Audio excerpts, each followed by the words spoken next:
ਪਾਉ ਭਗਤ ਕਰ ਨੀਚ ਸਦਾਏ, ਤਉ ਨਾਨਕ ਮੁਖ ਅੰਤਰ ਪਾਏ।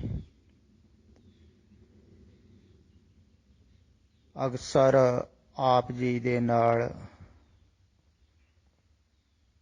ਦੋ ਮਾਰਗਾਂ ਦੀ ਗੱਲ ਕੀਤੀ ਹੈ। ਇੱਕ ਮਾਰਗ ਹੈ ਗਿਆਨ ਯੋਗ ਦਾ, ਧਿਆਨ ਦਾ, ਜਾਂ ਕਹਿ ਲਈਏ ਆਪਣੇ ਆਪ ਸੰਕਲਪ ਦੁਆਰਾ ਆਪਣੇ ਆਪ ਨੂੰ ਮਿਟਾਉਣ ਦਾ ਮਾਰਗ। ਦੂਸਰਾ ਹੈ ਭਾਵਨਾ ਦਾ, ਭਗਤੀ ਦਾ, ਪ੍ਰੇਮ ਦਾ, ਸ਼ਰਧਾ ਦਾ। ਆਪਣੇ ਆਪ ਮਿਟਾਉਣ ਦਾ ਮਾਰਗ ਨਹੀਂ, ਦੂਸਰੇ ਦੁਆਰਾ ਆਪਣੇ ਆਪ ਨੂੰ ਮਿਟਾਉਣ ਦਾ ਮਾਰਗ।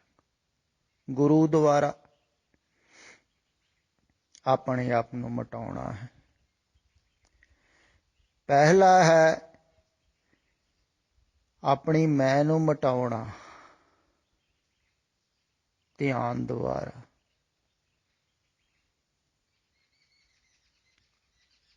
ਜਾਂ ਆਪਣੇ ਮਨ ਨੂੰ ਮਿਟਾਉਣਾ ਸ਼ਬਦ ਸੁਰਤ ਦੁਆਰਾ। ਮਨ ਮਰੈ ਧਾਤ ਮਰ ਜਾਏ, ਬਿਨ ਮਨ ਮੂਏ ਕੈਸੇ ਹਰਿ ਪਾਏ। ਆਪਣੇ ਮਨ ਨੂੰ ਮਿਟਾਉਣਾ, ਆਪਣੀ ਮੈਂ ਨੂੰ ਮਿਟਾਉਣਾ ਬਹੁਤ ਕਠਿਨ ਹੈ। ਖੁਦ ਆਪਣੇ ਆਪ ਬਹੁਤ ਲੰਬਾ ਮਾਰਗ ਹੈ, ਬਹੁਤ ਕਠਿਨ ਹੈ। ਬਹੁਤ ਲੰਬੇ ਸਮੇਂ ਤੱਕ ਕਈ ਸਾਧਨਾ ਕਰਦੇ ਰਹਿੰਦੇ ਹਨ ਤਾਂ ਵੀ ਨਹੀਂ ਮਿਟਦਾ, ਕਿਉਂਕਿ ਬਹੁਤ ਵੱਡਾ ਸੰਕਲਪ ਚਾਹੀਦਾ, ਦ੍ਰਿੜਤਾ ਚਾਹੀਦੀ ਹੈ। ਬਹੁਤ ਸਮਾਂ ਧਿਆਨ ਕੋਈ ਕਰਦਾ ਰਹੇ, ਸਾਲਾਂ ਬੱਧੀ। ਦੇਖੋ ਗੁਰੂ ਤੇਗ ਬਹਾਦਰ ਸਾਹਿਬ 26 ਸਾਲ ਤੋਂ ਵੀ ਉੱਪਰ ਲਗਾਤਾਰ ਧਿਆਨ ਕਰਦੇ ਰਹੇ ਤੇ ਮਿਟ ਜਾਂਦਾ ਹੈ। ਤੇ ਇਸ ਮਾਰਗ ਥਾਣੀ ਵੀ ਕੁਛ ਕੁ ਪਹੁੰਚੇ ਹਨ, ਪਰ ਜ਼ਿਆਦਾ ਨਹੀਂ। ਜ਼ਿਆਦਾ ਦੂਸਰੇ ਮਾਰਗ ਥਾਣੀ ਪਹੁੰਚੇ ਹਨ।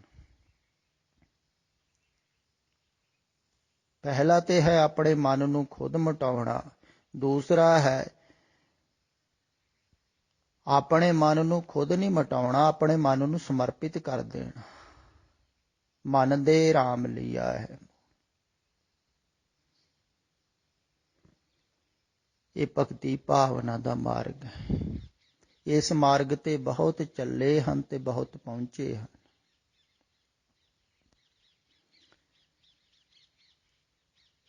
ਪੁਰਾਤਨ ਸਮੇਂ 'ਚ ਵੀ ਜ਼ਿਆਦਾ ਚੱਲਦੇ ਸਨ,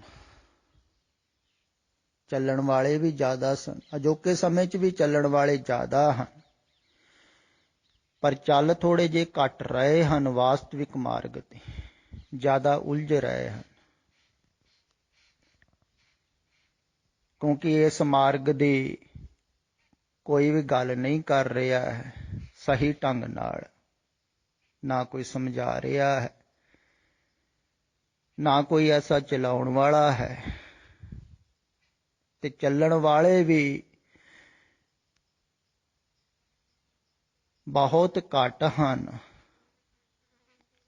ਕਿਉਂਕਿ ਪ੍ਰਚਾਰ ਜਿਹੜਾ ਹੈ ਇਹ ਦੂਸਰੇ ਮਾਰਗ ਦਾ ਜ਼ਿਆਦਾ ਹੋ ਰਿਹਾ। ਸ਼ਬਦ ਸੁਰਤ ਦੇ ਮਾਰਗ ਦਾ ਪ੍ਰਚਾਰ ਜ਼ਿਆਦਾ ਹੋ ਰਿਹਾ ਹੈ ਵੀ ਸ਼ਬਦ ਦੇ ਵਿੱਚ ਸੁਰਤ ਜੋੜੋ। ਹੁਣ ਖੁਦ ਹੀ ਜੋੜੋਗੇ, ਧਿਆਨ ਖੁਦ ਕਰੋ। ਆਪਣੇ ਆਪ ਹਟਾਓ ਧਿਆਨ ਨੂੰ, ਸ਼ਬਦ ਦੇ ਵਿੱਚ ਲਾਓ, ਸੁਰਤ ਨੂੰ ਅੰਦਰ ਜੋੜੋ ਕਿਸੇ ਢੰਗ ਦੇ ਨਾਲ। ਬਹੁਤ ਮਾਰਗਾਂ ਦੀ ਚਰਚਾ ਕਰ ਰਹੇ ਹਨ ਪ੍ਰਚਾਰਕ, ਵਿਚਾਰਕ, ਸਾਧੂ ਮਹਾਤਮਾ। ਤੇ ਜ਼ਿਆਦਾਤਰ ਇਹ ਜੋ ਪਹਿਲਾ ਮਾਰਗ ਹੈ ਨਾ ਧਿਆਨ ਦਾ, ਇਹਦੀ ਹੀ ਗੱਲ ਹੋ ਰਹੀ ਹੈ, ਇਹਦਾ ਹੀ ਪ੍ਰਚਾਰ ਹੋ ਰਿਹਾ ਹੈ ਤੇ ਇਹਦਾ ਹੀ ਅਸਰ ਹੋ ਗਿਆ ਹੈ ਲੋਕਾਂ ਤੇ। ਤੇ ਜ਼ਿਆਦਾ ਭਗਤੀ ਭਾਵਨਾ ਵਾਲੇ ਲੋਕ ਹਨ। ਤੁਸੀਂ ਅਕਸਰ ਦੇਖਿਆ ਹੈ ਕਿ ਜਿਹੜੇ ਧਾਰਮਿਕ ਸਥਾਨਾਂ ਤੇ ਜਾਂਦੇ ਹਨ, ਜ਼ਿਆਦਾਤਰ ਲੋਕ ਭਗਤੀ ਭਾਵਨਾ ਵਾਲੇ ਹੋਣ, ਤੇ ਜਾਂ ਤੇ ਭਗਤੀ ਭਾਵਨਾ ਵਾਲੇ ਬਾਹਰ ਧਾਰਮਿਕ ਸਥਾਨਾਂ ਦੇ ਨਾਲ ਜੁੜ ਜਾਂਦੇ ਹਨ, ਜਾਂ ਕਿਸੇ ਸਧਾਰਨ ਸਾਧੂ ਦੇ ਨਾਲ ਜੁੜ ਜਾਂਦੇ ਹਨ, ਕਿਸੇ ਸਥਾਨ ਦੇ ਨਾਲ ਜੁੜ ਜਾਂਦੇ, ਕਿਸੇ ਡੇਰੇ ਦੇ ਨਾਲ ਜੁੜ ਜਾਂਦੇ, ਕਿਸੇ ਮੂਰਤੀ ਦੇ ਨਾਲ ਜੁੜ ਜਾਂਦੇ, ਕਿਤੇ ਨਾ ਕਿਤੇ ਜੁੜੇ ਹੋਏ ਹਨ। ਉਹ ਸਭ ਭਗਤੀ ਭਾਵਨਾ ਵਾਲੇ ਤੇ ਜ਼ਿਆਦਾ ਭਟਕਦੇ ਹਨ, ਕਿਉਂਕਿ ਸਹੀ ਮਾਰਗ ਦੱਸਣ ਵਾਲਾ ਕੋਈ ਨਹੀਂ ਹੈ, ਸਮਝਾਉਣ ਵਾਲਾ ਕੋਈ ਨਹੀਂ ਹੈ। ਫਿਰ ਚੱਲਣਾ ਵੀ ਔਖਾ ਹੈ, ਕਠਿਨ ਹੈ। ਖਿਆਲ ਵਿੱਚ ਰੱਖੋ, ਅਗਰ ਪਹਿਲਾ ਮਾਰਗ ਕਠਿਨ ਹੈ ਨਾ, ਵੀ ਧਿਆਨ ਕਰਨਾ ਸਿਖਾਲਾ ਨਹੀਂ ਹੈ। ਥੋੜੀ ਦੇਰ ਤੁਸੀਂ ਧਿਆਨ ਕਰਦੇ ਹੋ, ਮਨ ਉਬ ਜਾਂਦਾ ਹੈ, ਹਟ ਜਾਂਦੇ।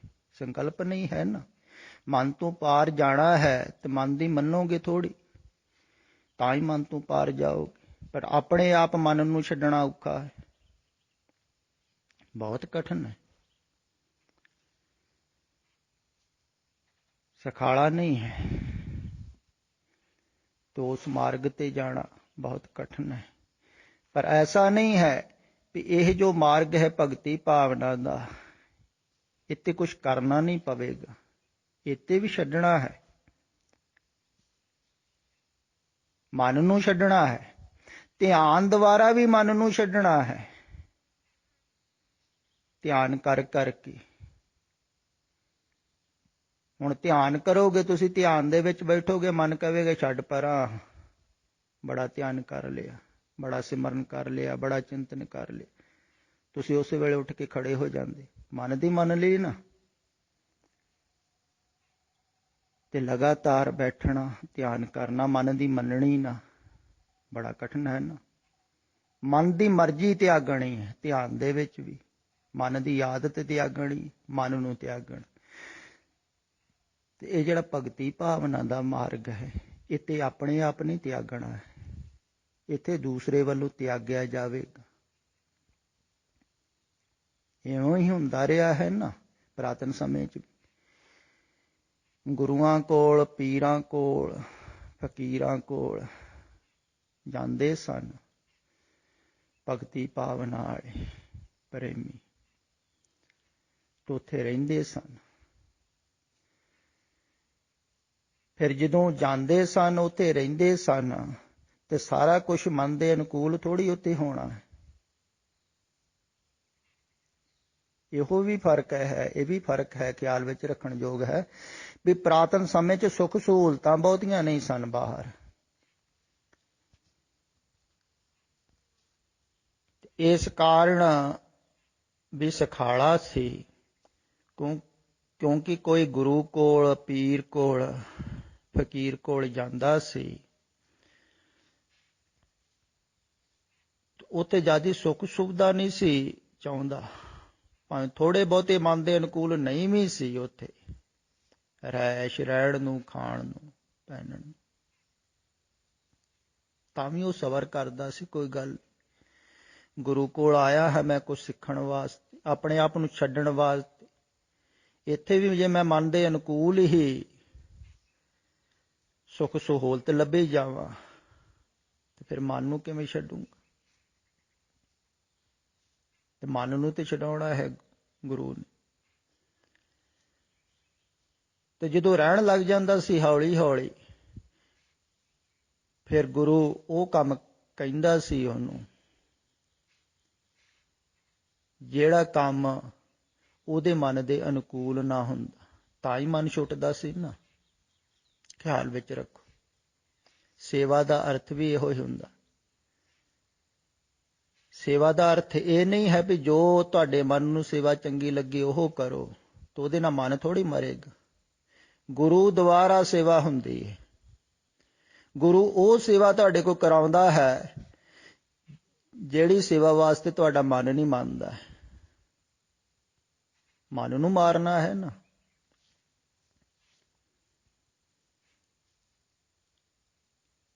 ਆਗਿਆ ਸਮ ਨਹੀਂ ਸਾਹਿਬ ਸੇਵਾ, ਭਾਵੇਂ ਉਹ ਖੜੇ ਰਹਿਣ ਨੂੰ ਕਹਿ ਦੇਵੇ,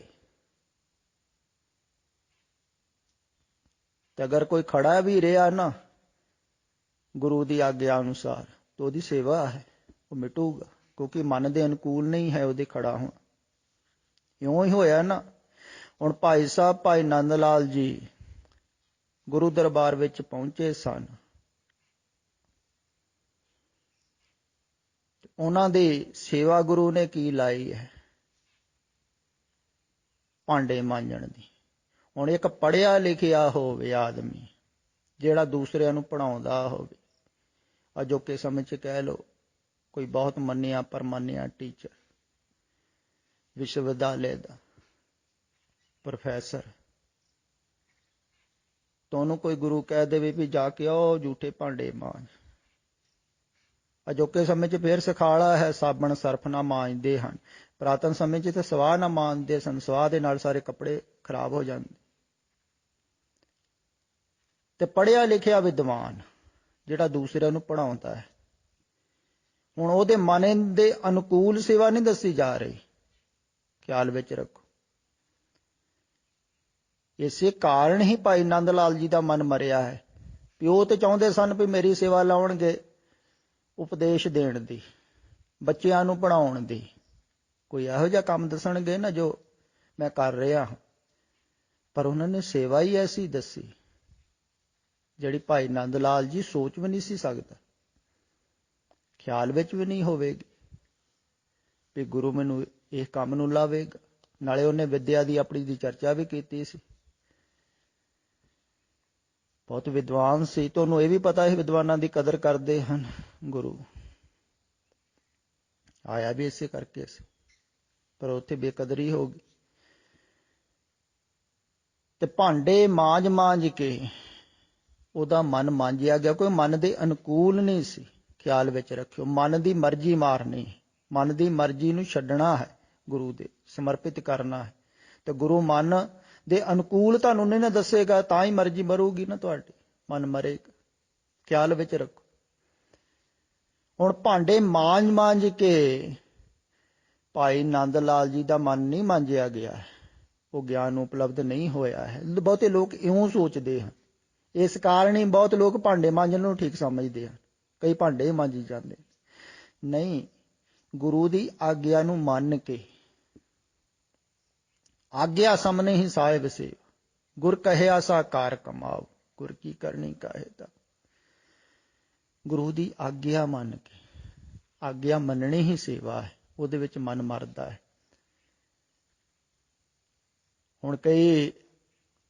ਹੁਣ ਆਪਣੀ ਮਰਜ਼ੀ ਦੇ ਨਾਲ ਭਾਂਡੇ ਮਾਂਜਦੇ ਨੇ, ਕਈਆਂ ਨੂੰ ਸ਼ੌਂਕ ਹੈ ਭਾਂਡੇ ਮਾਂਜਣ ਤੇ ਚੰਗਾ ਲੱਗਦਾ, ਹੁਣ ਉਹਨਾਂ ਦਾ ਮਨ ਮਰੇਗਾ ਥੋੜ੍ਹੀ, ਉਹਨਾਂ ਨੂੰ ਤੇ ਮਜ਼ਾ ਆ ਰਿਹਾ ਹੈ।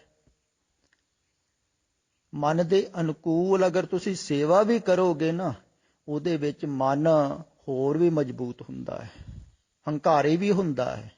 ਇਹੋ ਹੀ ਕਾਰਨ ਹੈ ਅਜੋਕੇ ਸਮੇਂ 'ਚ ਸੇਵਾਦਾਰਾਂ ਦਾ ਮਨ ਹੰਕਾਰੀ ਹੋ ਰਿਹਾ ਹੈ, ਕਿਉਂਕਿ ਮਨ ਦੇ ਅਨੁਕੂਲ ਸੇਵਾ ਕਰ ਰਹੇ ਹਨ। ਕੋਈ ਦੱਸਣ ਵਾਲਾ ਤੇ ਹੈ ਨਹੀਂ, ਜੋ ਉਹਨਾਂ ਦਾ ਮਨ ਚਾਹੁੰਦਾ ਹੈ ਉੱਦਾਂ ਦੀ ਸੇਵਾ ਕਰਦੇ ਹਨ, ਮਨ ਦੇ ਅਨੁਕੂਲ। ਤੇ ਜੇ ਮਨ ਦੇ ਅਨੁਕੂਲ ਹੋਵੇ ਤੁਹਾਡੇ, ਫਿਰ ਮਨ ਮਜ਼ਬੂਤ ਹੋਵੇਗਾ ਨਾ। ਉਹ ਮਨ ਦੇ ਅਨੁਕੂਲ ਤੁਸੀਂ ਜੀਣਾ ਚਾਹੁੰਦੇ ਹੋ, ਖਿਆਲ ਕਰੋ, ਸੰਸਾਰ 'ਚ ਮਨ ਦੇ ਅਨੁਕੂਲ ਹੀ ਰਹਿਣਾ ਚਾਹੁੰਦੇ ਹੋ, ਤੇ ਮਨ ਦੇ ਪਿੱਛੇ ਹੀ ਚੱਲ ਰਹੇ ਹੋ ਨਾ, ਇਸੇ ਕਰਕੇ ਭਟਕ ਰਹੇ ਹੋ। ਤੇ ਮਨ ਦੇ ਪ੍ਰਤੀਕੂਲ ਕੁਛ ਹੋਵੇ ਤੁਸੀਂ ਦੁਖੀ ਹੋ ਜਾਂਦੇ ਹੋ। ਉਹ ਕਈ ਮਾਈ ਭਾਈ ਕਹਿੰਦੇ ਵੀ ਹਨ ਵੀ ਅਸੀਂ ਕੁਛ ਦਿਨਾਂ ਤੋਂ ਬੜੇ ਉਦਾਸ ਹਾਂ, ਪਰੇਸ਼ਾਨ ਹਾਂ, ਬੇਚੈਨ ਹਾਂ। ਬੇਚੈਨੀ ਕੀ ਹੋਵੇਗੀ, ਕਿਉਂ ਉਦਾਸੀ ਹੋਵੇਗੀ? ਕੁਛ ਨਾ ਕੁਛ ਮਨ ਦੇ ਅਨੁਕੂਲ ਨਾ ਹੋਵੇਗਾ, ਪ੍ਰਤੀਕੂਲ ਹੋਵੇ, ਕੁਛ ਐਸਾ ਹੋਵੇਗਾ ਜਿਹੜਾ ਮਨ ਦੇ ਨੂੰ ਨਹੀਂ ਪਾਉਂਦਾ, ਭਾਵੇਂ ਖਿਆਲ ਵਿੱਚ ਵੀ ਨਾ ਹੋਵੇ, ਤਾਂ ਹੀ ਮਨ ਉਦਾਸ। ਤੇ ਮਨ ਦੇ ਅਨੁਕੂਲ ਹੋਵੇ ਤਾਂ ਤੁਸੀਂ ਖੁਸ਼ ਹੁੰਦੇ ਹੋ, ਤੇ ਮਨ ਦੇ ਅਨੁਕੂਲ ਹੀ ਤੁਸੀਂ ਜੀਣਾ ਚਾਹੁੰਦੇ ਹੋ, ਰਹਿਣਾ ਚਾਹੁੰਦੇ ਹੋ। ਖਿਆਲ ਕਰੋ। ਤੇ ਜਦੋਂ ਕੋਈ ਆਪਣੇ ਮਨ ਨੂੰ ਮਿਟਾਉਣ ਵਾਸਤੇ ਜਾਂਦਾ ਹੈ, ਸਮਰਪਣ ਕਰਨ ਵਾਸਤੇ ਜਾਂਦਾ ਹੈ, ਸਮਰਪਿਤ ਕਰਨ ਵਾਸਤੇ ਜਾਂਦਾ ਹੈ। ਤੇ ਉੱਥੇ ਜਾ ਕੇ ਅਗਰ ਸੋਚਣ ਲੱਗ ਜਾਵੇ ਵੀ ਇੱਥੇ ਵੀ ਮੇਰੇ ਮਨ ਦੇ ਅਨੁਕੂਲ ਹੀ ਸਾਰਾ ਕੁਝ ਹੋਵੇ, ਮਨ ਦੇ ਅਨੁਕੂਲ ਰਹਿائش ਹੋਵੇ, ਮਨ ਦੇ ਅਨੁਕੂਲ ਖਾਣਾ ਹੋਵੇ, ਜੋ ਮੇਰੇ ਮਨ ਦੇ ਅਨੁਕੂਲ ਵੈਸਾ ਹੀ ਹੋਵੇ, ਤੇ ਤਾਂ ਮੈਂ ਇੱਥੇ ਰਹਿਣਾ, ਤੇ ਫਿਰ ਮਨ ਕਿੱਥੇ ਮਰੇਗਾ। ਇਵੇਂ ਹੀ ਹੋ ਰਿਹਾ ਹੈ ਨਾ, ਧਾਰਮਿਕ ਸਥਾਨਾਂ ਤੇ ਲੋਕ ਰਹਿ ਰਹੇ ਹਨ, ਸਭ ਮਨ ਦੇ ਅਨੁਕੂਲ, ਸੁੱਖ ਸੁਵਿਧਾ ਹਨ, ਆਸ਼ਰਮਾਂ ਦੇ ਵਿੱਚ, ਡੇਰਿਆਂ ਦੇ ਵਿੱਚ ਬਹੁਤ ਸੁੰਦਰ ਸੁੰਦਰ ਰਹਿائشਾਂ ਬਣਾਈਆਂ ਹੋਈਆਂ ਹਨ। ਲੋਕ ਉੱਥੇ ਜਾ ਕੇ ਰਹਿੰਦੇ ਹਨ। ਕਈ ਆਸ਼ਰਮਾਂ ਦੇ ਵਿੱਚ ਤੇ ਮਨੋਰੰਜਨ ਦੇ ਵੀ ਸਾਧਨ ਹਨ। ਤੇ ਜਿੱਥੇ ਮਨ ਦੇ ਅਨੁਕੂਲ ਹੋਵੇ ਉੱਥੇ ਰਹਿਣਾ ਪਸੰਦ ਕਰਦਾ ਹੈ ਆਦਮੀ। ਤੇ ਧਾਰਮਿਕ ਲੋਕਾਂ ਨੂੰ ਤੁਹਾਡੇ ਮਨ ਨੂੰ ਮਾਰਨ ਦੀ ਕੋਈ ਉਤਸੁਕਤਾ ਥੋੜ੍ਹੀ ਹੈ, ਕਿਉਂਕਿ ਉਹਨਾਂ ਦਾ ਆਪਣਾ ਆਪ ਮਨ ਹੀ ਅਜੇ ਨਹੀਂ ਮਿਟਿਆ ਹੈ। ਉਹ ਤੇ ਆਪ ਸੰਸਾਰੀ ਹਨ ਤੇ ਸੰਸਾਰਿਕ ਢੰਗ ਦੇ ਨਾਲ ਤੁਹਾਨੂੰ ਰੱਖਦੇ ਹਨ ਤੇ ਸੰਸਾਰਿਕ ਢੰਗ ਦੇ ਨਾਲ ਜੋੜਦੇ ਹਨ, ਕਿਉਂਕਿ ਉਹਨਾਂ ਨੇ ਆਪਣਾ ਕੰਮ ਚਲਾਉਣਾ, ਬਾਹਰ ਮੁਖੀ ਹਨ। ਇਸ ਕਰਕੇ ਤੁਹਾਡੇ ਮਨ ਦੇ ਅਨੁਕੂਲ ਹੀ ਰਹਿائشਾਂ ਬਣਾਈਆਂ ਹੋਈਆਂ। ਧਾਰਮਿਕ ਲੋਕਾਂ ਨੇ ਵੀ ਬਹੁਤ ਸੁੱਖ ਸੁਵਿਧਾਵਾਂ ਬਣਾਈਆਂ ਹੋਈਆਂ, ਬੜੀਆਂ ਸੁੰਦਰ ਰਹਿائشਾਂ, ਬਹੁਤ ਸੁੰਦਰ ਖਾਣ ਨੂੰ, ਰਹਿਣ ਨੂੰ, ਸਭ ਕੁਝ ਉੱਦਾਂ ਹੀ ਸੁੱਖ ਸੁਵਿਧਾ ਦੇ ਵਿੱਚ ਪਏ ਹੋਏ। ਚਾਲੇ ਥੇ ਹਰ ਮਿਲਨ ਕੋ ਵਿਚੇ ਅਟਕੋ ਚੀਤ। ਕਈ ਸੰਸਾਰ ਨੂੰ ਛੱਡ ਕੇ, ਘਰ-ਬਾਰ ਛੱਡ ਕੇ ਫਿਰ ਉਹਨਾਂ ਸੁੱਖ ਸੁਵਿਧਾ ਦੇ ਵਿੱਚ ਹੀ ਪਏ ਹੋਏ ਹਨ ਸਾਧਕ। ਦੇਖੋ ਕਮਾਲ ਦੀ ਗੱਲ, ਮਨ ਦੇ ਅਨੁਕੂਲ ਉਹ ਸੁੱਖ ਸੁਵਿਧਾ ਭਾਲਦੇ ਹਨ ਸਾਧਕ। ਸਾਧਕ ਵੀ ਭਾਲਦਾ ਹੈ। ਦੇਖੋ ਫਿਰ ਸਾਧਨਾ ਕਾਹਦੀ ਹੋਈ ਜੇ ਮਨ ਦੇ ਅਨੁਕੂਲ ਹੀ ਤੁਸੀਂ ਭਾਲ ਰਹੇ ਹੋਵੇ ਸਾਰਾ ਕੁਝ, ਤੇ ਫਿਰ ਸਾਧਨਾ ਕਿੱਥੇ ਹੋਊ? ਫਿਰ ਤਾਂ ਮਨ ਦੇ ਅਨੁਕੂਲ ਤੁਸੀਂ ਜੀ ਰਹੇ ਹੋ ਤੇ ਹੋਰ ਜੀਵਨ ਚੱਲੂ, ਮਨ ਹੀ ਮਜ਼ਬੂਤ ਹੋਵੇ।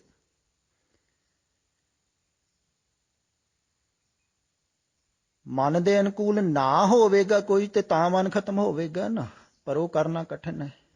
ਉਹ ਤੇ ਕੋਈ ਵਿਰਲਾ ਹੀ ਕਰਦਾ ਹੈ। ਜਿਵੇਂ ਰਾਜ ਮਹਿਲ ਛੱਡ ਦਿੱਤੇ ਸਨ ਜਿਨ੍ਹਾਂ ਨੇ, ਖਿਆਲ ਕਰੋ,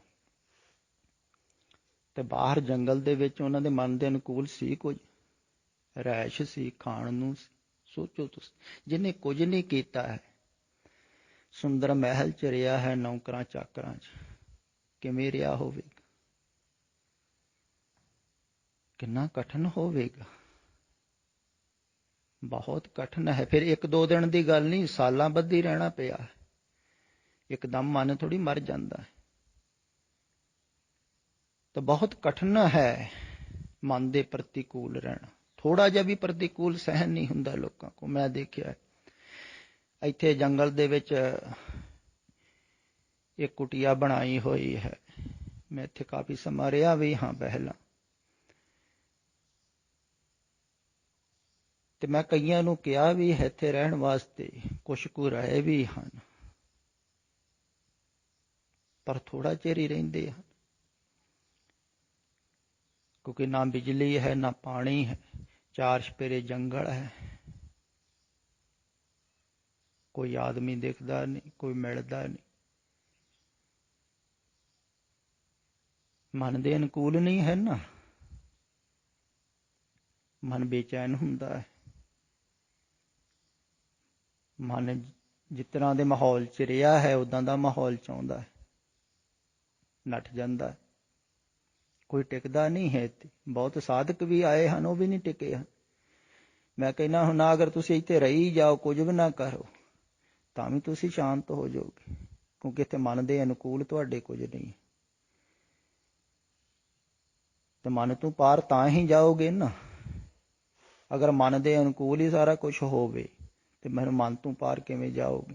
ਤੇ ਸੇਵਾ ਇਹੋ ਹੀ ਕੰਮ ਕਰਦੀ ਹੈ, ਖਿਆਲ ਵਿੱਚ ਰੱਖੋ।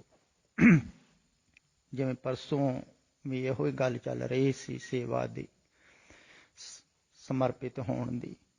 ਹੋਰ ਤੁਹਾਡੇ ਖਿਆਲ ਵਿੱਚ ਆ ਜਾਵੇਗੀ, ਖਿਆਲ ਕਰੋ ਥੋੜ੍ਹਾ ਜਿਹਾ। ਸੇਵਾ ਦੁਆਰਾ ਵੀ ਮਨ ਮਰਦਾ ਹੈ।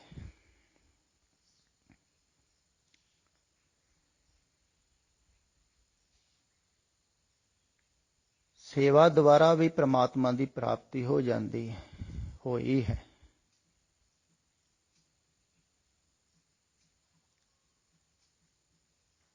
ਪ੍ਰਾਤਨ ਸਮੇਂ ਦੇ ਵਿੱਚ ਵੀ ਜਿਨ੍ਹਾਂ ਨੇ ਸੇਵਾ ਕੀਤੀ ਸੀ, ਸੇਵਾ ਕਰਦੀ ਕੀ ਹੈ? ਸੇਵਾ ਵੀ ਉਹੋ ਹੀ ਕੰਮ ਕਰਦੀ ਹੈ ਜਿਹੜਾ ਕੰਮ ਧਿਆਨ ਦੁਆਰਾ, ਸ਼ਬਦ ਸੁਰਤ ਦੁਆਰਾ ਧਿਆਨੀ ਧਿਆਨ ਦੇ ਵਿੱਚ ਕਰਦਾ ਹੈ, ਆਪਣੇ ਮਨ ਨੂੰ ਮਾਰਦਾ ਹੈ। ਤੇ ਸੇਵਾ ਦੁਆਰਾ ਵੀ ਮਨ ਹੀ ਮਰਦਾ ਹੈ, ਬਲਕਿ ਸੇਵਾ ਕਰਨੀ ਕਠਿਨ ਹੈ, ਕਿਉਂਕਿ ਇਹ ਵੀ ਸਾਧਨਾ ਹੈ ਨਾ, ਸਾਧਨਾ ਕਰਨੀ ਕਠਿਨ ਹੈ ਇਉਂ ਕਹਿ ਲਈ। ਉਦਾਂ ਤੇ ਸੇਵਾ ਬਹੁਤ ਲੋਕ ਕਰਦੇ ਹਨ, ਉਹ ਸੇਵਾ ਕਰਨੀ ਸਿਖਾਲੀ ਹੈ ਕਿਉਂਕਿ ਮਨ ਦੇ ਅਨੁਕੂਲ ਹੈ। ਪ੍ਰਤੀਕੂਲ ਕਰਨੀ ਕਠਿਨ ਹੈ। ਅਗਰ ਕੋਈ ਕਰ ਲਵੇ ਤੇ ਉਪਲਬਧ ਹੋ ਜਾਂਦਾ ਹੈ। ਖਿਆਲ ਕਰੋ ਇਹ ਕਿਵੇਂ ਹੁੰਦਾ ਹੋਵੇਗਾ। ਇੱਕ ਘਟਨਾ ਦਾ ਜ਼ਿਕਰ ਮੈਂ ਇੱਥੇ ਕਰਦਾ ਹਾਂ, ਮੇਰੇ ਖਿਆਲ ਵਿੱਚ ਆਈ। ਇੱਕ ਪ੍ਰੇਮੀ ਨੇ ਮੈਨੂੰ ਆਪਣੀ ਇੱਕ ਜੀਵਨ ਦੀ ਘਟਨਾ ਦੱਸੀ ਹੈ ਵੀ ਇੱਕ ਸਾਧੂ ਕੋਲੋਂ ਜਾਂਦਾ ਸੀ। ਹੁਸ਼ਿਆਰਪੁਰ ਤੋਂ ਜੋ ਟਾਂਡੇ ਨੂੰ ਮਾਰਗ ਜਾਂਦਾ ਹੈ, ਰਸਤਾ ਸੜਕ, ਤੇ ਰਸਤੇ ਦੇ ਵਿੱਚ ਇੱਕ ਸੰਤ ਰਹਿੰਦੇ ਸਨ। ਉਹਨਾਂ ਦੀ ਉਹ ਸੰਗਤ ਕਰਦਾ ਸੀ। ਉਹ ਨੇਤਰਹੀਨ ਸਨ। ਤੇ ਕਹਿੰਦਾ ਇੱਕ ਦਿਨ ਮੈਂ ਸਵੇਰੇ ਸਵੇਰੇ ਕੁਛ ਖਾਧਾ ਪੀਤਾ ਨਹੀਂ ਤੇ ਘਰੋਂ ਚੱਲ ਪਿਆ। ਚਲੋ ਸੰਤਾਂ ਦੇ ਦਰਸ਼ਨ ਕਰਕੇ ਆਉਣੇ ਹਾਂ, ਫਿਰ ਆਣ ਕੇ ਪ੍ਰਸ਼ਾਦਾ ਪਾਣੀ ਛਕਾਂਗੇ। ਤੇ ਜਦੋਂ ਮੈਂ ਸੰਤਾਂ ਕੋਲ ਪਹੁੰਚਿਆ, ਉਹਨਾਂ ਨੂੰ ਮੈਂ ਦੱਸਿਆ ਆਪਣੇ ਬਾਰੇ, ਕਿਉਂਕਿ ਉਹ ਨੇਤਰਹੀਨ ਸਨ। ਤੇ ਉਹਨਾਂ ਨੇ ਕਿਹਾ ਵੀ ਆਹ ਜਿਹੜੇ 4 ਛਪੇਰੇ ਕਣਕ ਸੀ ਇੱਥੇ ਖੜੀ, ਉਹ ਵੱਢ ਲਈ ਹੈ। 4 ਛਪੇਰੇ ਉਹਨਾਂ ਦੇ ਜ਼ਮੀਨਾਂ ਸਨ, ਕਣਕ ਬੀਜੀ ਹੋਈ ਲੋਕਾਂ ਨੇ। ਇਹਨੇ ਕਿਹਾ ਜੀ ਹਾਂ, ਵੱਢ ਵੀ ਲਈ ਹੈ ਤੇ ਚੱਕ ਵੀ ਲਈ ਹੈ। ਉਹ ਕਹਿੰਦੇ ਫਿਰ ਜਾ ਤੂੰ ਛਿੱਟੇ ਚੁਣ ਕੇ ਲਿਆ, ਜਿਹੜੀਆਂ ਬਾਲੀਆਂ ਹੁੰਦੀਆਂ ਨਾ ਕਣਕ ਦੀਆਂ, ਉਹ ਕਈ ਵਾਰਾਂ ਵੱਢਦੇ ਆ, ਬੰਨ੍ਹਦੇ ਆ, ਥੋੜ੍ਹੀਆਂ ਜਿਹੀਆਂ ਕਿਰ ਜਾਂਦੀਆਂ ਹਨ ਖੇਤ ਦੇ ਵਿੱਚ, ਉਹ ਇਕੱਠੀਆਂ ਕਰਕੇ ਲਿਆ।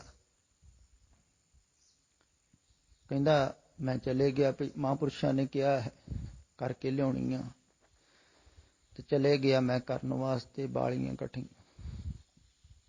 ਤੇ ਬਾਲੀਆਂ ਇਕੱਠੀਆਂ ਕਰਕੇ ਕਾਫੀ ਖੇਤਾਂ ਦੇ ਵਿੱਚੋਂ ਜ਼ਿਆਦਾ ਤੋਂ ਜ਼ਿਆਦਾ ਲਿਆਇਆ। ਦੁਪਹਿਰਾ ਹੋ ਗਿਆ, ਧੁੱਪ ਬਹੁਤ ਤੇਜ਼ ਸੀ, ਗਰਮੀ ਬੜੀ ਸੀ, ਕਦੀ ਕੰਮ ਕੀਤਾ ਨਹੀਂ ਸੀ, ਪਸੀਨੋ ਪਸੀਨ, ਬਹੁਤ ਗਰਮੀ ਲੱਗੀ ਕਹਿੰਦਾ। ਪਰ ਮੈਂ ਲੈ ਆਇਆ ਇਕੱਠੀਆਂ ਕਰਕੇ। ਤੇ ਮਹਾਂਪੁਰਸ਼ਾਂ ਨੂੰ ਕਿਹਾ ਵੀ ਮੈਂ ਲੈ ਆਇਆ ਹਾਂ ਇਕੱਠੀਆਂ ਕਰਕੇ। ਕਹਿੰਦੇ ਫਿਰ ਤੂੰ ਏਦਾਂ ਕਰ, ਇਹਨਾਂ ਨੂੰ ਕੁੱਟ ਲਾ। ਕਹਿੰਦਾ ਕਿ ਪਹਿਲਾਂ ਤਾਂ ਮੇਰਾ ਦਿਲ ਕੀਤਾ ਨਾ ਕਰ ਦੇਵਾਂ, ਫਿਰ ਮੈਂ ਕਿਹਾ ਚਲੋ ਮਹਾਂਪੁਰਸ਼ਾਂ ਨੇ ਕਿਹਾ ਹੈ, ਕਦੀ ਸੇਵਾ ਨੂੰ ਕਿਹਾ ਮੈਂ, ਕੁੱਟ ਦਿੰਦੇ ਆ, ਭੁੱਖ ਤੇ ਲੱਗੀ, ਪਾਣੀ ਪੀ ਲਿਆ ਰੱਜ ਕੇ। ਤੇ ਮੈਂ ਕੁੱਟਣ ਲੱਗ ਪਿਆ। ਕੁੱਟ ਕੇ ਬਿਲਕੁਲ ਹਵਾ ਚੱਲਦੀ ਸੀ, ਸਾਫ਼ ਕੀਤੀਆਂ ਤੇ ਦਾਣੇ ਬਹੁਤ ਵਧੀਆ ਸਾਫ਼ ਕਰਕੇ ਮੈਂ ਫਿਰ ਮਹਾਂਪੁਰਸ਼ਾਂ ਕੋਲ ਲਿਆਇਆ ਕਿ ਮੈਂ ਕੁੱਟ ਕੱਟ ਕੇ ਐਨ ਸਾਫ਼ ਕਰਕੇ ਉਡਾ ਕੇ ਤੁਹਾਡੇ ਕੋਲ ਲਿਆਇਆ। ਤੇ ਆਹ ਦੇਖੋ। ਕਹਿੰਦੇ ਉਹਨਾਂ ਨੇ ਹੱਥ ਫੇਰ ਕੇ ਦੇਖਿਆ, ਕਹਿੰਦੇ ਹਾਂ ਹਾਂ ਹਾਂ, ਬਹੁਤ ਵਧੀਆ, ਬੜੀ ਸੁੰਦਰ ਹੈ। ਹੁਣ ਨਾ ਏਦਾਂ ਕਰ, ਇਹਨਾਂ ਨੂੰ ਪੀ ਲਾ।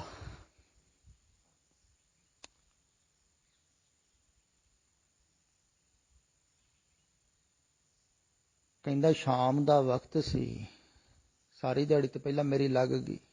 ਫਿਰ ਕਹਿੰਦੇ ਹਨ ਪੀ ਲਾ, ਪੀਸ ਲਾ ਇਹਨੂੰ। ਤੇ ਹੱਥ ਵਾਲੀ ਚੱਕੀ ਉੱਥੇ,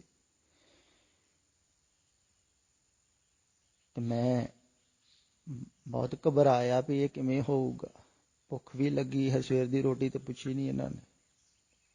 ਚਲੋ ਫਿਰ ਮਨ ਨੂੰ ਮਾਰਿਆ ਵੀ ਦੇਖੀ ਜਾਊ ਅੱਜ, ਹੁਣ ਇਹੋ ਹੀ ਕੰਮ ਸਹੀ, ਇਦਾਂ ਹੀ ਕਰਦੇ, ਜੋ ਵੀ ਕਹਿੰਦੇ ਉਹ ਕਰੀ ਜਾਣਾ।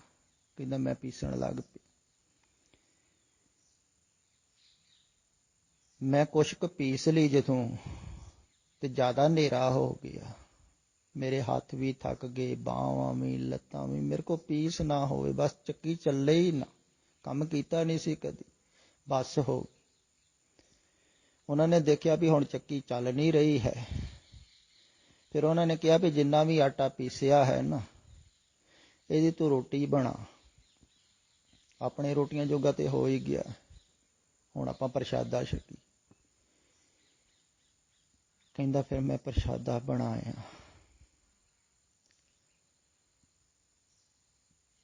ਪਹਿਲਾਂ ਉਹਨਾਂ ਨੂੰ ਛਕਾਇਆ, ਫਿਰ ਜਦੋਂ ਕਹਿੰਦਾ ਮੈਂ ਆਪ ਛਕਿਆ ਨਾ,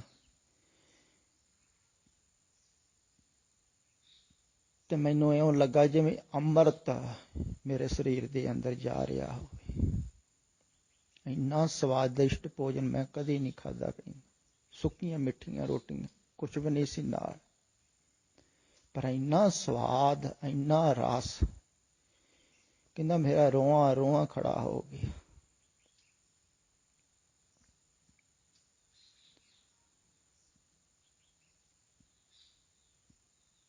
ਤੇ ਖਾਣੇ ਤੋਂ ਬਾਅਦ ਮੇਰੀ ਉੱਠਣ ਦੀ ਹਿੰਮਤ ਵੀ ਨਾ ਪਈ। ਮੈਂ ਉੱਥੇ ਹੀ ਲਾਗੇ ਲੇਟ ਗਿਆ, ਕੁਛ ਵਸਾਇਆ ਵੀ ਨਹੀਂ। ਤੇ ਮੇਰਾ ਇੰਨਾ ਗਹਿਰਾਈ ਦੇ ਵਿੱਚ ਧਿਆਨ ਲੱਗਾ। ਇੱਕ ਤੇ ਸਰੀਰ ਥੱਕਾ ਹੋਇਆ ਸੀ, ਇੰਨਾ ਰੈਸਟ ਦੇ ਵਿੱਚ ਚਲੇ ਗਿਆ ਮੈਂ, ਇੰਨੀ ਸ਼ਾਂਤੀ ਗਹਿਨ ਦੇ ਵਿੱਚ ਚਲੇ ਗਿਆ। ਬੜੀ ਸੰਤਾਂ ਦੀ ਕਿਰਪਾ ਹੋ। ਉਦਣ ਕਿਰਪਾ ਕਹਿੰਦਾ ਹੋਈ, ਮੈਂ ਉਹ ਸੰਤਾਂ ਦੀ ਕਿਰਪਾ ਨਹੀਂ ਹੋਈ, ਉਹ ਤੂੰ ਜੋ ਉਹਨਾਂ ਦਾ ਬਚਨ ਮੰਨਿਆ ਹੈ ਨਾ, ਉਹਦੀ ਕਿਰਪਾ ਹੋਈ। ਇਹਨੂੰ ਗੁਰ ਪ੍ਰਸਾਦ ਕਹਿੰਦੇ ਆ, ਗੁਰੂ ਦੀ ਕਿਰਪਾ। ਦੇਖਦੀ ਤੇ ਗੁਰੂ ਦੀ ਹੈ, ਪਰ ਅਗਰ ਤੂੰ ਬਚਨ ਨਾ ਮੰਨਦਾ ਤਾਂ ਹੁੰਦੀ। ਕਹਿੰਦਾ ਮੇਰਾ ਵੀ ਦਿਲ ਤੇ ਕੀਤਾ ਸੀ ਵੀ ਮੈਂ ਨੱਠ ਜਾਵਾਂ, ਇਹਨਾਂ ਨੂੰ ਕਿਹੜਾ ਦਿਖਦਾ, ਪਰ ਮੈਂ ਕਿਹਾ ਨਹੀਂ, ਹੁਣ ਕਹਿ ਰਹੇ ਤੇ ਕਰਨਾ ਹੀ। ਮਨ ਦੇ ਉਲਟ ਤੂੰ ਕੰਮ ਕੀਤਾ, ਉਹਨਾਂ ਦੀ ਮੰਨੀ, ਸਵੀਕਾਰ ਕੀਤਾ, ਉਹਦਾ ਕਰਕੇ ਘਟਨਾ ਘਟੀ।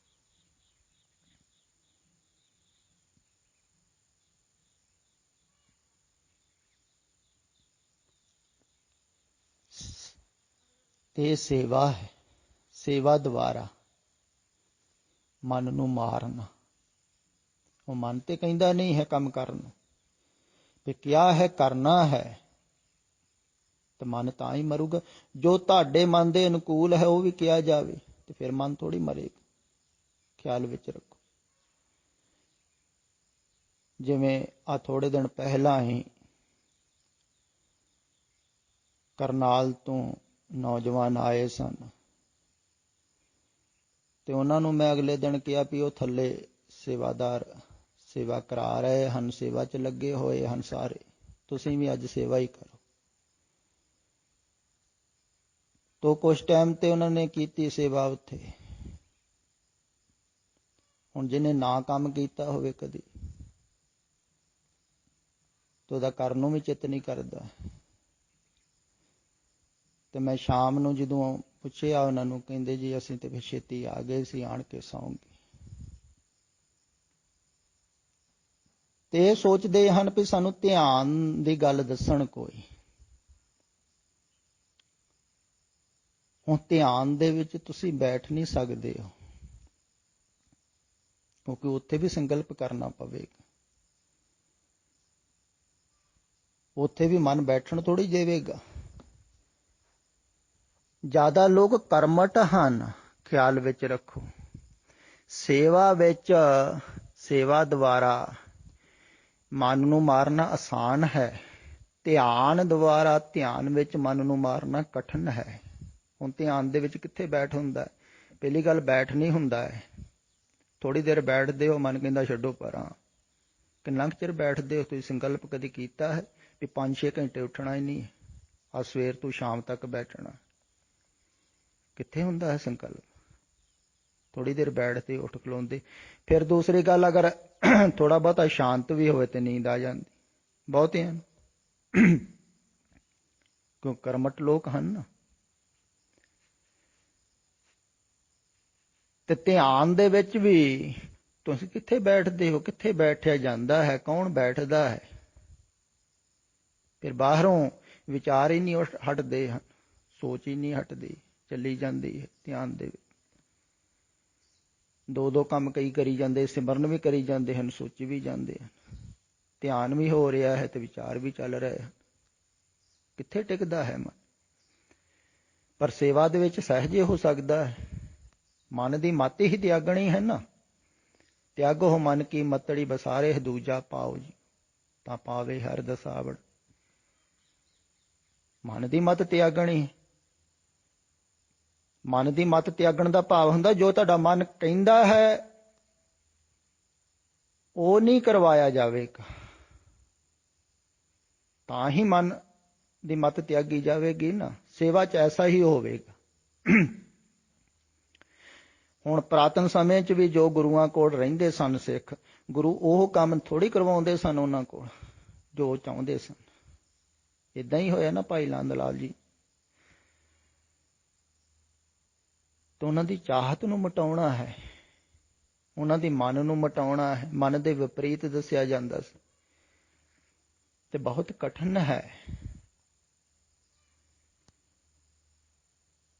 ਆਗਿਆ ਸਮਨੀ ਸਾਹਿਬ ਸੇਵਾ। ਜ਼ਰੂਰੀ ਨਹੀਂ ਹੈ ਵੀ ਬਹੁਤ ਕਠਿਨ ਕੰਮ ਹੀ ਦੱਸਣ, ਕਈ ਵਾਰ ਉਹ ਸਰਲ ਵੀ ਦੱਸ ਦਿੰਦੇ ਆ।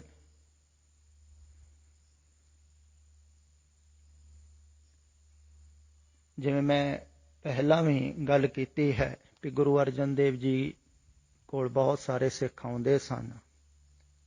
ਪਰਾਈ ਗੁਰਦਾਸ ਜੀ ਦੀਆਂ ਵਾਰਾਂ ਦੇ ਵਿੱਚ ਵੀ ਬਹੁਤ ਸਾਰੇ ਸਿੱਖਾਂ ਦਾ ਜ਼ਿਕਰ ਹੈ।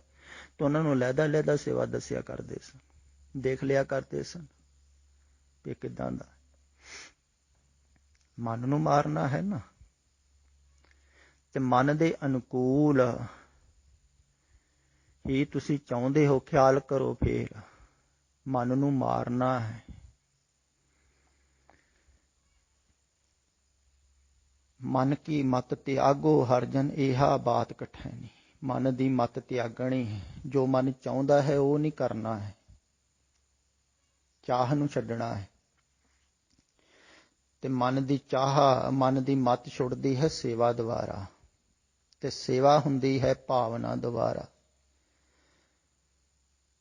ਤੇ ਸੇਵਾ ਦੁਆਰਾ ਫਿਰ ਸਮਰਪਿਤ ਹੋਇਆ ਜਾਂਦਾ ਹੈ। ਹੁਣ ਜਿਹੜਾ ਜੋ ਕਿਹਾ ਜਾਂਦਾ ਹੈ ਵੈਸਾ ਹੀ ਕਰ ਰਿਹਾ ਹੈ, ਤੋ ਕਹਿਣ ਵਾਲੇ ਦੇ ਨਾਲ ਹੋ ਜਾਂਦਾ ਹੈ। ਖਿਆਲ ਵਿੱਚ ਰੱਖੋ। ਉਹ ਕਹਿੰਦਾ ਹੈ ਸਤ ਬਚਨ ਸਾਧੂ ਉਪਦੇਸ਼। ਜੋ ਤੁਸੀਂ ਕਹਿੰਦੇ ਹੋ, ਜਿਵੇਂ ਬਾਬੇ ਨਾਨਕ ਨੇ ਰਾਤ ਨੂੰ ਕਿਹਾ ਸੀ ਭਾਈ ਲਹਿਣੇ ਨੂੰ ਵੀ ਉੱਠ ਬਈ ਪੁਰਖਾ, ਕੱਪੜੇ ਧੋ ਕੇ ਲਿਆ, ਸੂਰਜ ਚੜ੍ਹ ਗਿਆ ਹੈ। ਤਾਂ ਉਹਨਾਂ ਨੇ ਨਹੀਂ ਕਿਹਾ ਵੀ ਸੂਰਜ ਨਹੀਂ ਚੜ੍ਹਿਆ ਹੈ, ਅੱਧੀ ਰਾਤ ਚਲੇ ਗਏ ਸਨ ਕੱਪੜੇ ਧੋਣ ਵਾਸਤੇ। ਸਤ ਬਚਨ ਤੋਂ ਜਿਹੜਾ ਸਵੀਕਾਰ ਭਾਵ ਦੇ ਵਿੱਚ ਜੀਂਦਾ ਹੈ, ਉਹੀ ਗੱਲ ਆ ਗਈ ਪਰਸੋਂ ਵਾਲੀ। ਤਾਂ ਉਹ ਇੱਕ ਹੁੰਦਾ ਜਾਂਦਾ ਹੈ। ਫਿਰ ਦੂਸਰੀ ਗੱਲ ਹੈ ਵੀ ਇਹ ਸਵੀਕਾਰ ਭਾਵ ਦੇ ਵਿੱਚ ਜੋ ਸਮਰਪਣ ਹੁੰਦਾ ਹੈ ਨਾ, ਉਹਦਾ ਤੇ ਜਿਹੜਾ ਸ਼ਬਦ ਹੈ ਸਿਲੰਡਰ ਇੰਗਲਿਸ਼ ਦਾ, ਇਹਦਾ ਫਰਕ ਹੈ। ਹੁਣ ਦੁਨੀਆ ਦੇ ਵਿੱਚ ਵੀ ਇੱਕ ਦੂਸਰੇ ਨੂੰ ਸਿਲੰਡਰ ਕਰਾਉਂਦੇ ਹਨ, ਕਰਦੇ ਹਨ ਵੀ ਤੂੰ ਮੇਰੀ ਹੀ ਗੱਲ ਮੰਨ। ਅਕਸਰ ਘਰਾਂ ਦੇ ਵਿੱਚ ਵੀ ਐਸਾ ਹੀ ਹੁੰਦਾ ਹੈ। ਮਾਤਾ ਪਿਤਾ ਕਹਿੰਦੇ ਹਨ ਸਾਡੀ ਗੱਲ ਮੰਨ, ਸਿਲੰਡਰ ਕਰੋ। ਉੱਥੇ ਹੈ ਵੀ ਮੈਂ ਤੇਰੇ ਤੋਂ ਜ਼ਿਆਦਾ ਗਿਆਨਵਾਨ ਹਾਂ, ਸਮਝਦਾਰ ਹਾਂ, ਤੇ ਮੇਰੀ ਗੱਲ ਮੰਨੋ। ਉੱਥੇ ਸਿਲੰਡਰ ਹੁੰਦਾ ਹੈ। ਉਹ ਸਿਲੰਡਰ ਹੋਰ ਹੈ। ਉਹ ਆਪਣੇ ਦੂਸਰੇ ਨੂੰ ਅਧੀਨ ਰੱਖਣਾ ਹੈ, ਦੂਸਰੇ ਕੋ ਕੰਮ ਕਰਾਉਣਾ ਹੈ। ਤੇ ਜਿਹੜਾ ਸਮਰਪਣ ਹੈ ਨਾ, ਇਹ ਦੂਸਰੇ ਨੂੰ ਅਧੀਨ ਨਹੀਂ ਰੱਖਣਾ ਹੈ। ਜਿਹਨੂੰ ਦੂਸਰਾ ਸਮਰਪਿਤ ਕਰ ਦਿੰਦਾ ਹੈ ਨਾ, ਸਮਰਪਣ ਕਰ ਲੈਂਦਾ ਹੈ, ਉਹ ਫਿਰ ਗੁਰੂ ਵਰਗਾ ਹੀ ਹੋ ਜਾਂਦਾ ਹੈ। ਆਪਣੇ ਵਰਗਾ ਬਣਾਉਣਾ ਹੈ ਕਹਿ ਲਈ। ਆਪਣੇ ਵਰਗਾ ਦਿਖਾਉਣਾ ਹੈ। ਉਹ ਗੁਰੂ ਰੂਪ ਸ਼ੀਸ਼ੇ ਦੇ ਵਿੱਚ ਦੇਖਦਾ ਹੈ ਆਪਣੇ ਆਪ ਨੂੰ ਹੀ,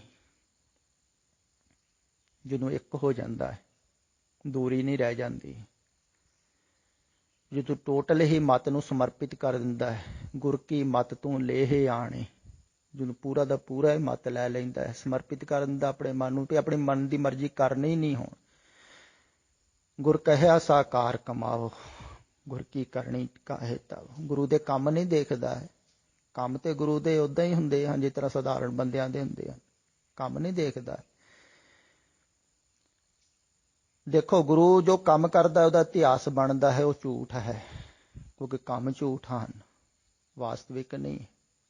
ਕਿਹਾ ਹੈ ਉਹ ਸੱਤ ਹੈ, ਉਹਦਾ ਉਪਦੇਸ਼ ਬਣਦਾ ਹੈ। ਕਹਿਆ ਸਾਕਾਰ ਕਮਾਓ, ਕਿਹਾ ਹੈ, ਕੰਮ ਨਾ ਦੇਖੋ, ਜੋ ਕਿਹਾ ਹੈ ਉਹਦੇ ਨਾਲ ਇੱਕ ਹੋ ਜਾਓ। ਤੇ ਜਦੋਂ ਇੱਕ ਹੋ ਜਾਂਦਾ ਹੈ ਨਾ ਕੋਈ, ਫਿਰ ਕਹਿੰਦੇ ਨਾ ਪਾਰਸ ਲੋਹੇ ਨੂੰ ਕੰਚਨ ਬਣਾਉਂਦਾ ਹੈ, ਪਰ ਗੁਰੂ ਆਪਣੇ ਵਰਗਾ ਹੀ ਬਣਾ ਲੈਂਦਾ, ਦਿਖਾ ਦਿੰਦਾ ਹੈ ਵੀ ਤੂੰ ਵੀ ਮੇਰੇ ਵਰਗਾ ਹੀ, ਸੇਮ ਟੂ ਸੇਮ, ਆਪਾਂ ਇੱਕੋ ਹੀ। ਸਾਰਿਆਂ 'ਚ ਇੱਕ ਹੈ, ਇੱਕੋ ਏਕ ਏਕ ਹਰਿ ਆਪ, ਅਨਕ ਜੁਗਤ ਰਚ ਥਾਪੋ ਥਾਪ, ਇੱਕੋ ਹੀ ਇੱਕ ਹੈ। ਤੇ ਜਦੋਂ ਕੋਈ ਪੂਰਾ ਹੀ ਸਮਰਪਿਤ ਕਰ ਦਿੰਦਾ ਹੈ ਆਪਣੇ ਮਨ ਨੂੰ, ਆਪਣੇ ਮਨ ਦੀ ਮਰਜ਼ੀ ਛੱਡ ਦਿੰਦਾ ਹੈ, ਆਪਣੇ ਮਨ ਦੇ ਪਿੱਛੇ ਨਹੀਂ ਚੱਲਦਾ ਹੈ। ਖਿਆਲ ਵਿੱਚ ਰੱਖੋ, ਆਪਣੇ ਮਨ ਦੀ ਮਰਜ਼ੀ ਛੱਡਣੀ, ਉਹ ਸੇਵਾ ਦੁਆਰਾ ਛੱਡੋ ਜਾਂ ਧਿਆਨ ਯੋਗ ਦੁਆਰਾ ਛੱਡੋ, ਜਿਵੇਂ ਵੀ ਛੱਡੀ ਜਾਂਦੀ ਹੈ। ਮਨ ਦੀ ਮਰਜ਼ੀ, ਮਨ ਮੁਤਾਬਕ ਜੀਣਾ ਚਾਹੁੰਦੇ ਹੋ ਤੁਸੀਂ, ਤੋ ਜੋ ਜੀਣਾ ਚਾਹੁੰਦੇ ਹੋ ਨਾ, ਉਹ ਜੀਵਨ ਛੱਡਣਾ ਹੈ, ਆਪਣੀ ਚਾਹਤ ਛੱਡਣੀ ਹੈ, ਮਨ ਨੂੰ ਸਮਰਪਿਤ ਕਰਨਾ ਹੈ, ਮਨ ਦੀ ਮੱਤ ਤਿਆਗਣੀ ਕਹਿ ਲਈ।